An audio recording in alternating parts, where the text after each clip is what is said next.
Welcome to Movie Baiters with the Farx Brothers. I'm Kyle. I'm Kirk. And this week we have Ian Fishman as our guest, and we're going to be baiting the 1987 Arnold Schwarzenegger vehicle Running Man. The modern Shakespeare of Running Man. We're a debate podcast. What do you think BATE stood for? We're not a review podcast, so we're going to specifically talk about where we disagree, as Midwesterners are so prone to doing. So it's going to be a lot of like, oh, that's interesting. That's interesting. That's a choice. That's a choice. I disagree. That's how people can disagree without saying they disagree. Well, a lot of, yeah. Yeah, great podcasting. Very passive aggressive about it. Oh yeah. No. We're not being passive aggressive. We're finding new ways to disagree with each other while trying to not talk about it. So both you and my brother are coastal elites because he grew up on the West Coast and you grew up on the East Coast. Oh no, I am the coastal elite then. He's in second. Okay, so you think okay, I see. You think West Coast, best coast, and you think and East that's Coast. Incorrect. West Coast, best coast. Well, That's just because it rhymes doesn't make it right. We're in the interview portion, so why do you feel that's the case, East Coaster Ian Fishman? I honestly don't think it's close. I think that culturally, the East Coast has so much more to offer, both in terms of classic American culture as well as world culture. There's so much more terrain that you can get into geographically that's out there. I feel like the weather is better, but then again, I also like the cold. I also like the Appalachians. I like those mountains. There's something about how much older they are that makes me feel more insignificant than the Rockies do. The Rockies, it feels like you're going into the suburbs almost, where it's just like all these new developments. So your relative feeling of insignificance towards a mountain range is its quality? Yeah. This isn't me Midwestern disagreeing with you. I'm genuinely kind of... Is it because you haven't seen mountains and felt this? Well, yeah, I'm from the Midwest and everything's flat here like the butts of white people, so... Oh, like mine. I mean, I fit very well into this very tiny Cheribaka. Thankfully, as a 6'4" man, I am like just 4 inches off the ground, and it's lovely. So you're dick length. For some of us, yeah, for some of us. Or on a good day, I'm also like a nice crested turd length. Like you showed me with your hands how long a crested turd was. Apparently you've never measured this way. Well, mine all curl that way. So. Okay, that's fair. And in getting into the poop of the interview session, Ian, we're upper Midwest filmmakers, my brother and I. Okay. So this is the interview portion where we talk about your relationship to the entertainment industry. Do you mind telling me what you do for a living? I know, obviously. Sure. Do you? No, I'm not sure. I'm a voiceover actor. I have been a full-time voiceover actor since 2015. All of my background that led me into this is improv and sketch comedy for the most part. I got a degree in, I got a BFA in acting, which I then paid off with acting. Which it sounds, it was harder than it sounds, but I'm incredibly proud of the fact that I was able to do that. Isn't it like 1 in 9 people in the arts are able to actually... Where'd you get that number? 6 Feet Under or Art School Confidential. I can't remember. It's either the latter 2 seasons of 6 Feet Under or Art School Confidential, starring John Malkovich. 1 in 9 sounds high to me. It's 1 in 99. I will say that like my graduating class was for the theater program was 14 people, and I am one of 2 who are still doing it today, and I believe I'm the only one who's doing it full time. Wow. Okay, so yeah, 1 in 9 would be either high. That or like my class is just all duds. It's not that. Yeah. Wait, you went to school in the East Coast, correct? Of course I did. What city are we, like what part of the East Coast are we talking about? That would be New York. Oh yeah, wait, I heard recently that people who have lived in New York or California work it into any conversation. We do, and it's because we know that we don't have personalities otherwise, and we need people to recognize just how much superior we are by going to a place that is impossibly hard to live in, and then coming back and being like, but I did it. But you're from Massachusetts, right? I am, and all of my family is Massachusetts and New York, so like my family is very much split on stereotype lines. My Irish Catholic side is all Massachusetts, Cape Cod. Irish Catholic Kennedy Democrats. And then my other side, my Jewish side, the Fishman side, are all socialist New York Jews. It's actually very nice that we, for the most part, all agree. When we get together for the holidays and start talking politics, we just angrily agree with each other. Who's going to win DNC chair in February?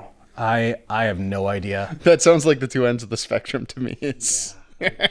I'll be honest, I've checked out fairly hard in the last month from a lot of national politics. Like, I'm keeping up with the basics, but as far as that stuff goes, I've really been trying to focus local on the things that I can control. Yeah, what in the presidential election year would make you want to feel it? Right? Absolutely. And honestly, like, I was realizing that, like, even if things swung the way that I would have wanted them to. Jill Stein.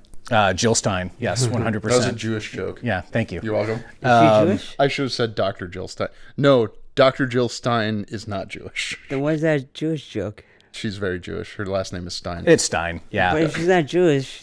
No, she is. She's. Well, I don't know what her faith is. Oh. But I actually don't know. I have no idea. Yeah, but she's by heritage, or at least by last name. Yeah, certainly and I mean, like, it's not always the indicator, but yeah, there's the difference between the faith of Judaism and the people who are the Jews. I mean, for me, I'm an atheist Jew. I don't go to synagogue. I keep Shabbat, but that's also because I need a break once a week, and it's one of those things that just connects me to my ancestors. But it's not something that is a religious thing. It is something that, I very much feel is just a part of my heritage, no different than the Irish side. Well, and God took a break for one of the 7 days. Of course, and so You saying Jewish people take a lot of breaks? No. Like the Sabbath is the day that I know I'm the only Christian here. Yeah. Isn't that like the Christians got it from the Jews, right? Yes, When you like say all the Shabbat- good things. Everybody gets all the good things from the Jews. Yeah. So when you're, let me do the best transition. When you're making your money, Yeah. Oh, please. doing Yeah. voiceover work, Yes. Heigenfliegen. Yes, all my money. Thankfully, I don't know my ethnicity because we're brothers, Kirk and I, as is apparent by the way we look. Obviously, yeah. I mean, it's the resemblance is uncanny. But part of the lore is that we were both adopted away to different families when we were. Okay. So I don't know my ethnicity. Other Okay. than that, I am brothers with Kirk. But I know my ethnicity. What, are you not looking into your background at all, Cal? I don't know if I've said this on the podcast, but I don't want the Mormons or the Chinese to know my genetic data. Wow. So I'm not willing to send my blood into the places that would tell me. Why the Mormons? They owned Ancestry.com, but I think they actually sold it off in the past couple of years. I think I thought that it was just that you didn't want people being kind to you with maybe like a sinister motive. I've been to Utah. Yeah.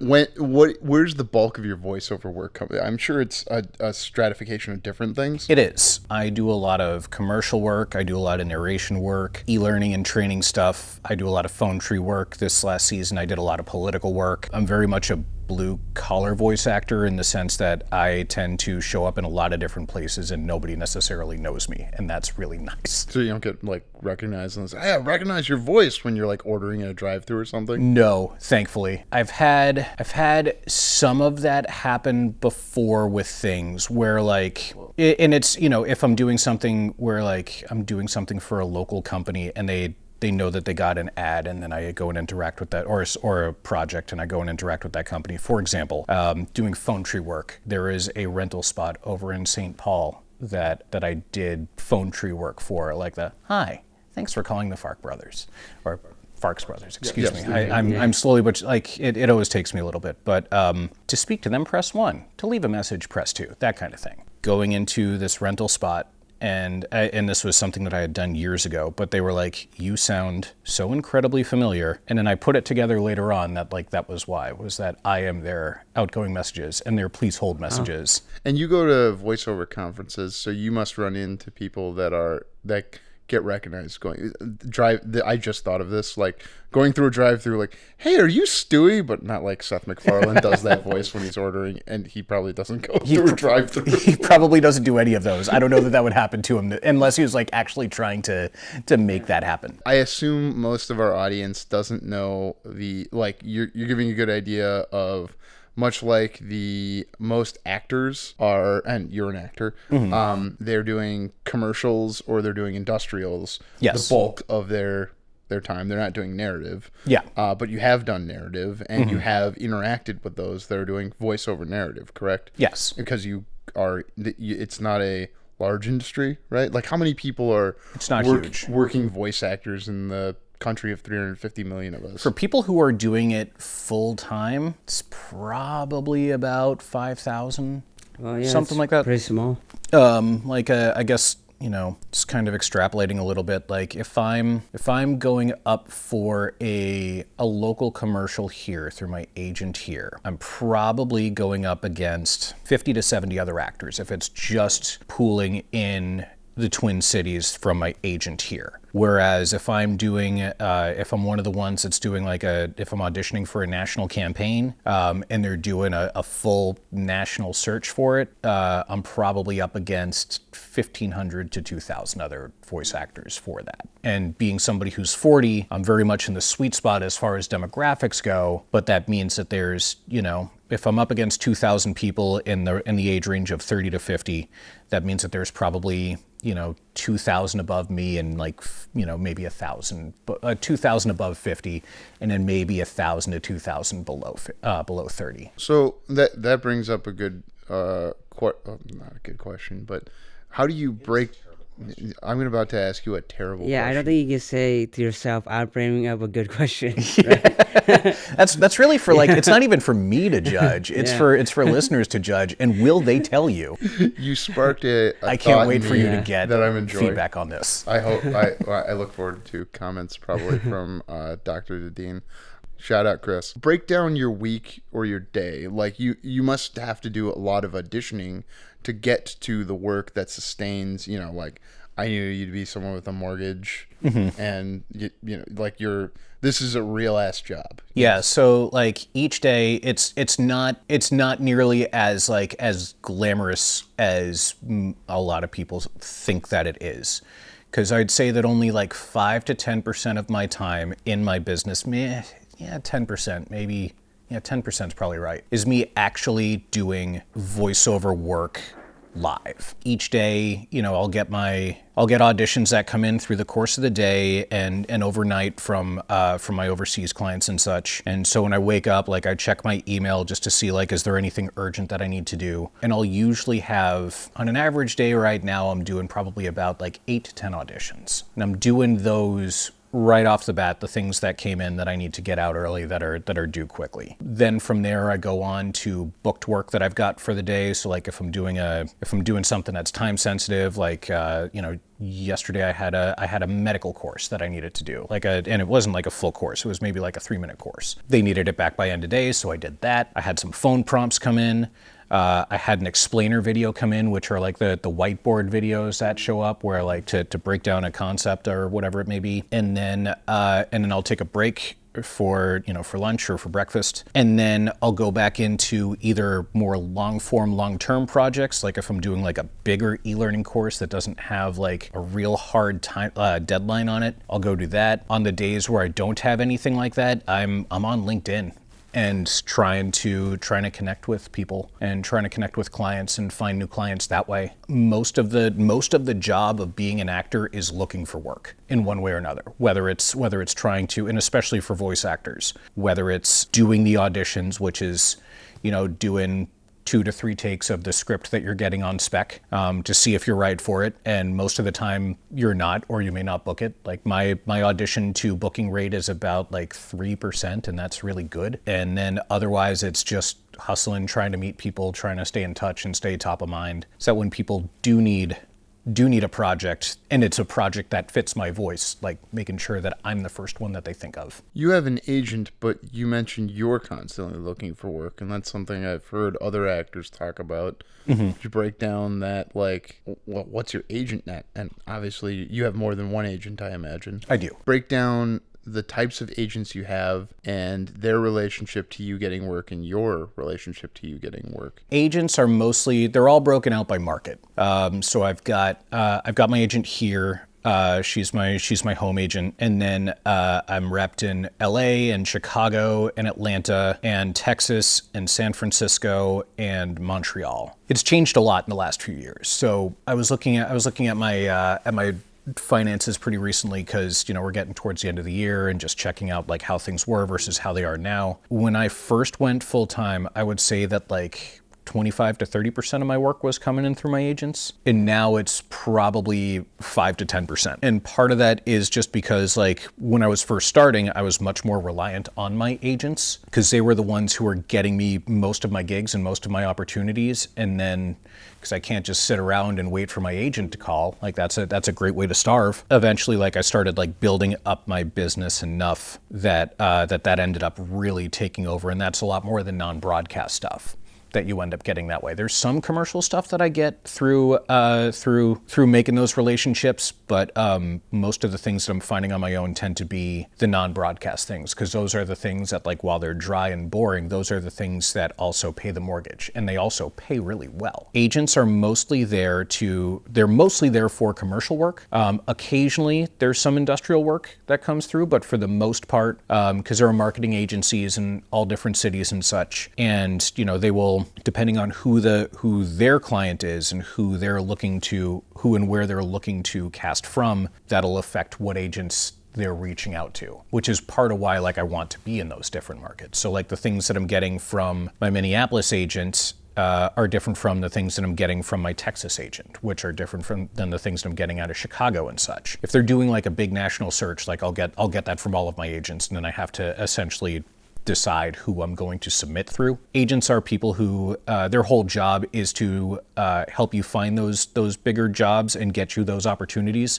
and then negotiate the contract for you. Whereas working without an agent, you basically have to agent yourself. You are the one who is negotiating. You are the one who is putting the contracts out. You are the one who is making sure that you get paid. Having somebody else do that for you is really nice. It is totally worth the 10%.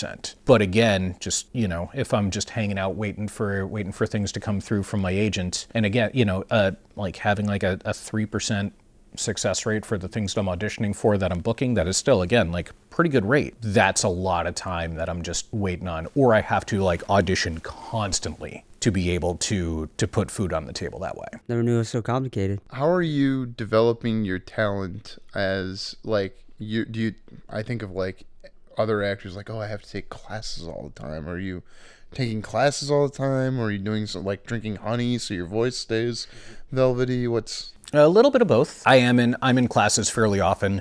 I do a lot of one-on-one coaching, and that is typically something that I'm doing when I'm trying to really break into a new genre or figure out my technique for a new genre. This year I decided that like everything that I'm going in on is promo, and promo is the network voices.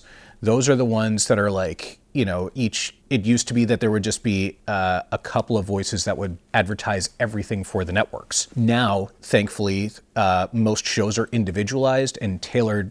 They've got voices tailored to those shows, which means that there's just that much more work and opportunity there. And there's also just so many more networks out there. Like cable is, even though we're all cord cutters, cable is still massive. And like there's all these niche channels out there. But it's definitely a different beast advertising shows than advertising products and doing commercial stuff. Because commercial voiceover, especially in the last 10 to 15 years, like it's gone through some pretty radical changes. Like gone are the days where they're like, come buy White Claw and get them for $5.99. Like that voice is not there unless it's being ironic. Like that's the way that boomers tend to want to be talked to. Millennials, like myself, tend to want to be talked to in a conversational way, where it's, dropping it. It's something that feels more natural, more connected. It'd be like, hey man, if you're thirsty, like, you should probably just get a fucking White Claw. They're $5.99 at the liquor store down the street. Go get them right now. Like something like that where it's a lot more relaxed and chill. Like Gen Z tends to be much more detached with it, which is also like good because, the more detached and that you can be from commercial stuff as a human being, typically the more grounded you are. But with promo stuff, like promo is still like all about trying to keep people tuned in and coming back. So that stuff tends to be more hyped up. Like, and especially when you hear about something like, and it changes even from genre to genre, like the way that you would be like advertising Miracle on 34th Street on the Hallmark Channel is, you know, at 8 p.m., we're going to see Miracle on 34th Street, a classic movie only on the Hallmark Channel.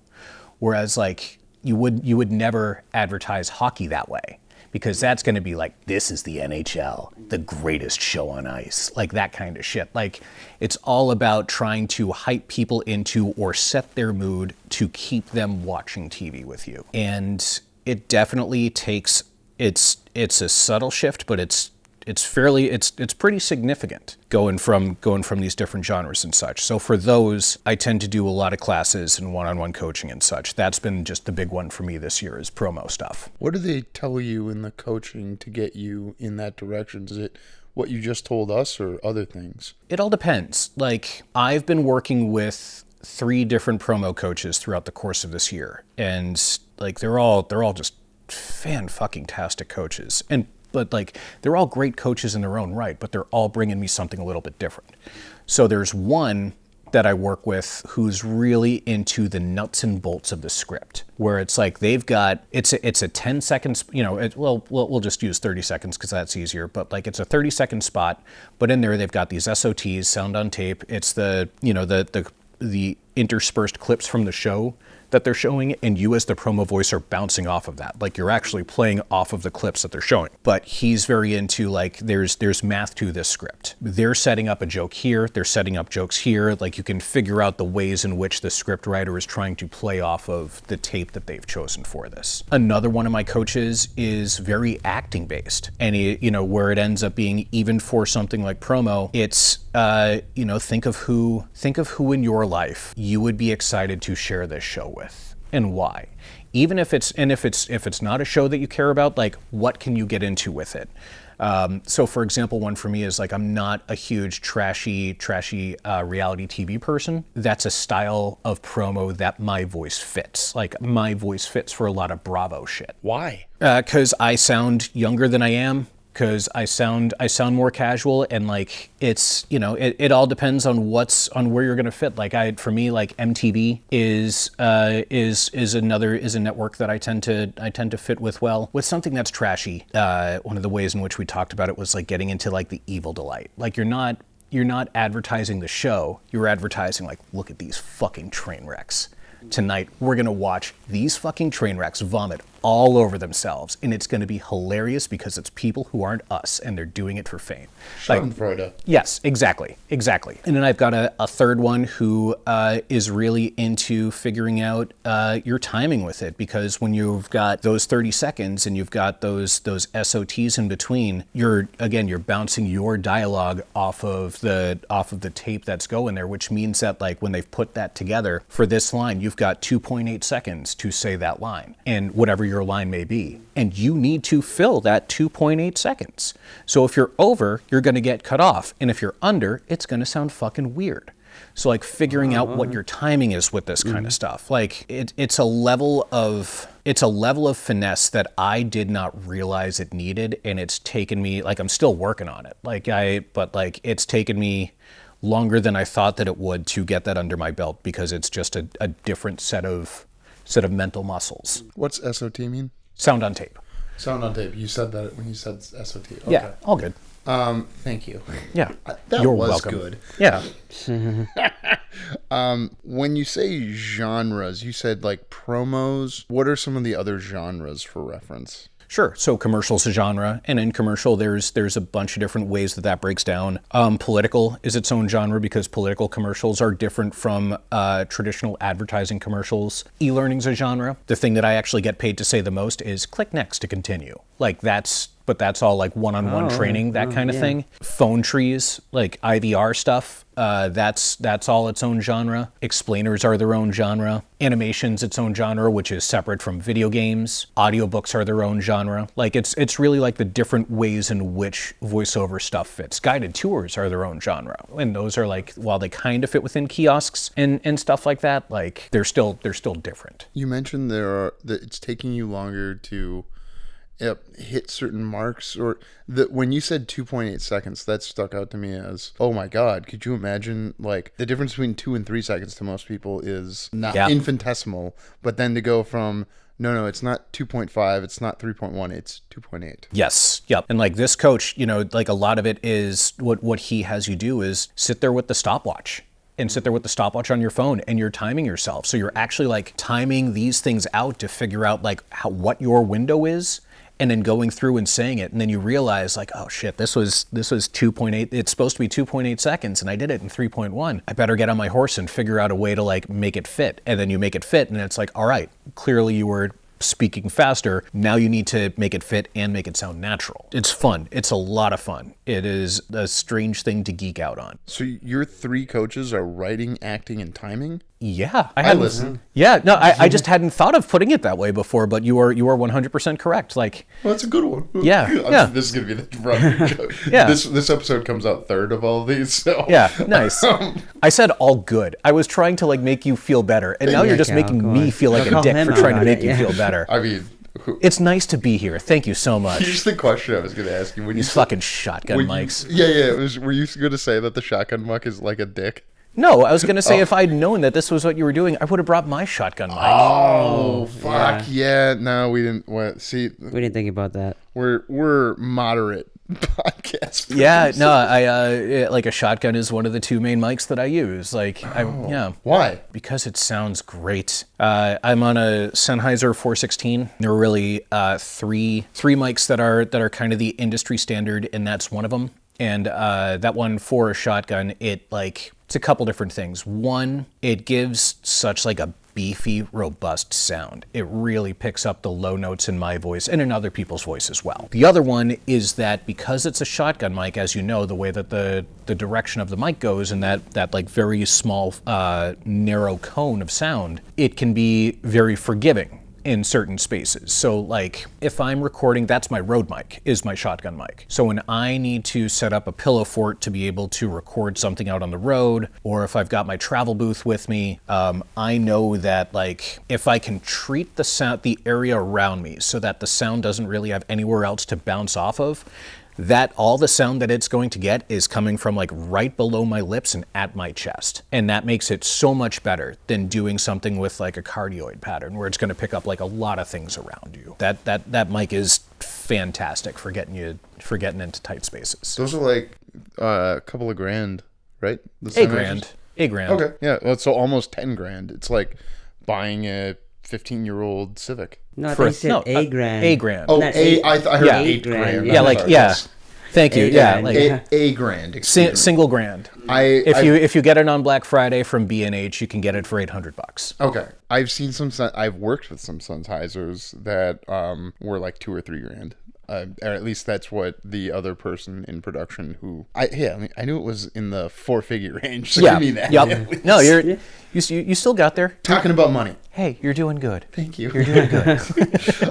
Ian, you mentioned that you were in acting and improv, and sketch and improv, and you have not exclusively made your career off of voiceover. Is that correct? At this point, like that's my bread and butter. I kind of tapered off with comedy stuff about almost 3 years ago, and part of it was that I was doing a lot of online satire stuff. I was one of the editors for the Hard Times for about roughly 5 years.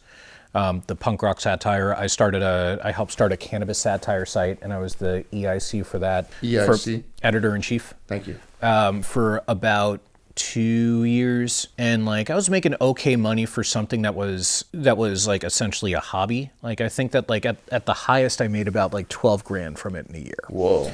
And I realized that if I'm going to keep doing this, because I was also just like burning out, and I needed to stop giving myself hobbies and doing things on the side that just turned into more jobs. And that's exactly what that turned into. And it was like not a great paying job. It was like decent for what it was, but it was not great paying.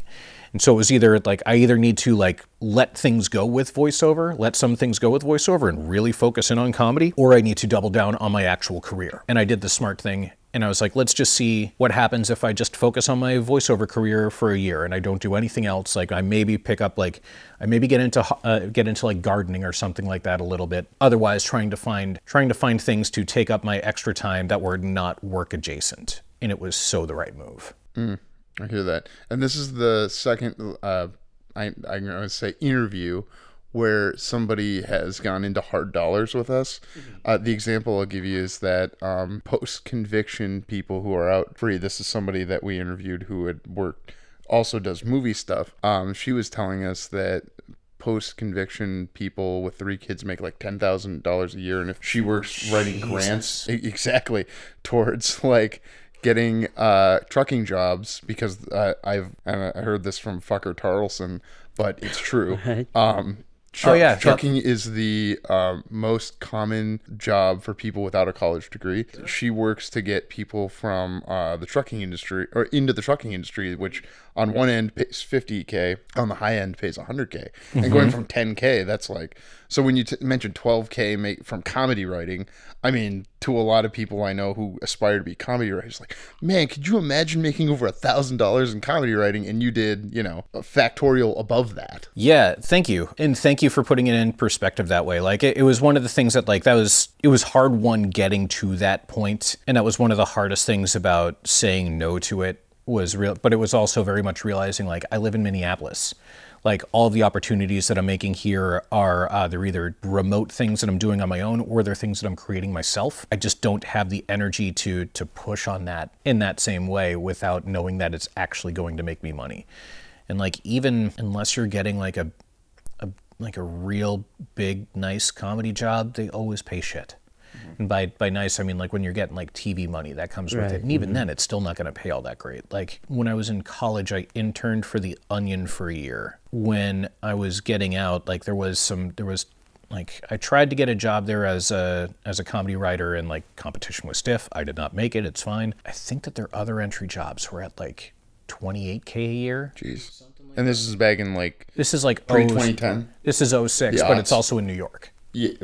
How would you live? Yeah. Like, prostitute. Yeah, it's like, it's just not, and I mean, like, it's the fucking Onion. Like, on one hand, like, there's only so much money that they've got. Like, they're not trying to keep people at poverty level. But on the other hand, like, that's what they can pay. And for a comedy job, and for like a job that's writing, like, that's salaried for an independent publication at the time, about as good as it was going to get. Now you could be working for, and they bought the InfoWars. They did buy InfoWars. I thought that didn't go through just yet, right? Well, it's going through. They won the auction. It won the auction, and supposedly they might not get all of their social medias or something. Who cares? Ian, we're coming to the end of the interview portion.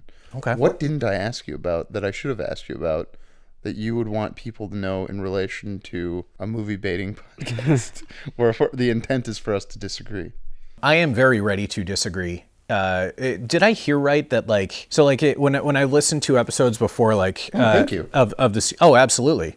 Like I wanted to know what I was getting into. I think I just like let things play. So I didn't quite realize that like, this is out of order. Is this actually the third one that comes? We've recently come to this realization by making the show. We're learning the show by making the show. Hey, that's how it goes. Like, yes. Yep. One of our listeners said, I came to X movie episode hoping to hear about that movie, and the interview came first. And I was like, oh, okay. And we had a production. That's meeting. Very valid. So it's now great bait and switch. That's awesome. Well, I mean, I'm here to talk about Mars Attacks. Like.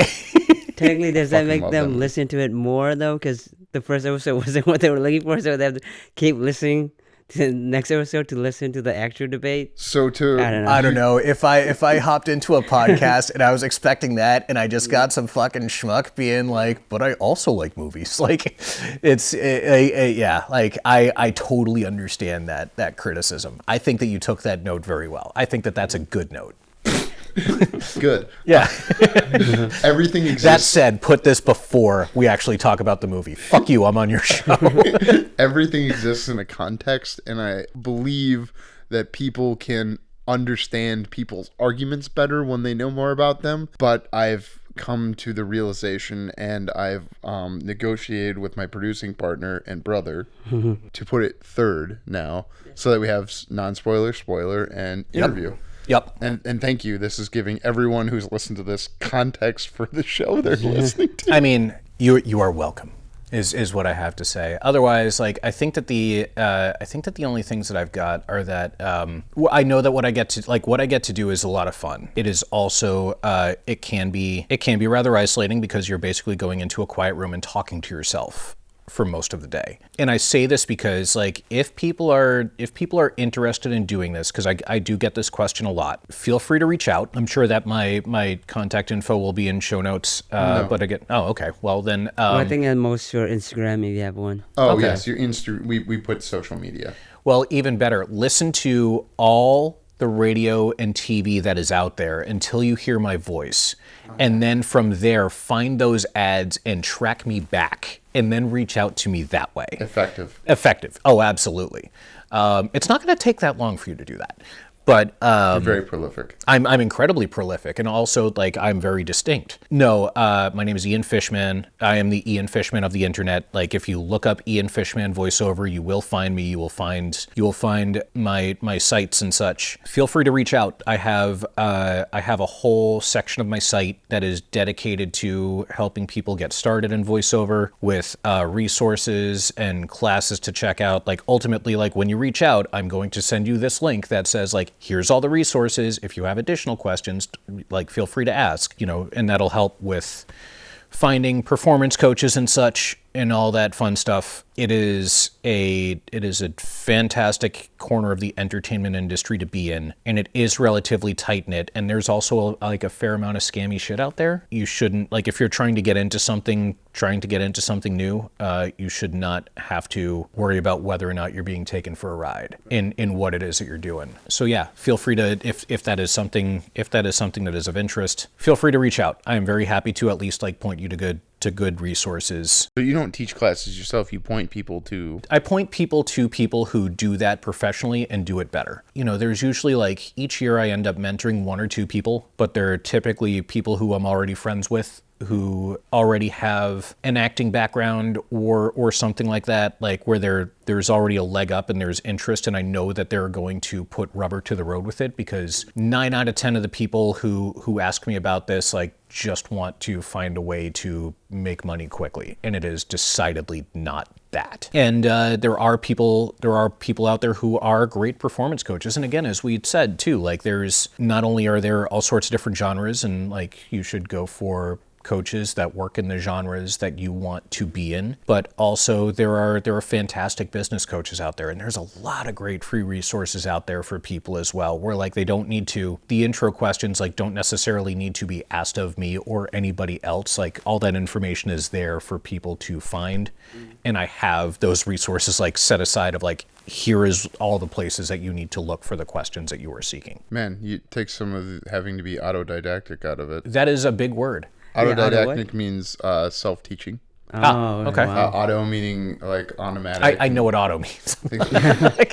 I was explaining. No, you're dumbing it down too much. My 3 and 4-year-old. Let's end the interview section on that. On the word of the day, yeah. Autodidactic. Yeah. I learned it from Ed Byrne. I think it's Ed. The guy who's not David Simon who created The Wire. He said it in something, and then I had to look it up in college, and that made me... The guy who's not David Simon who created The Wire. Isn't it Ed Burns, I think is the other guy? That's Ken Burns. No, Ken It's John Lithgow. You're just naming... It's James Earl Jones. It is Madonna. You're thinking of Madonna, sir. Like a virgin. All right.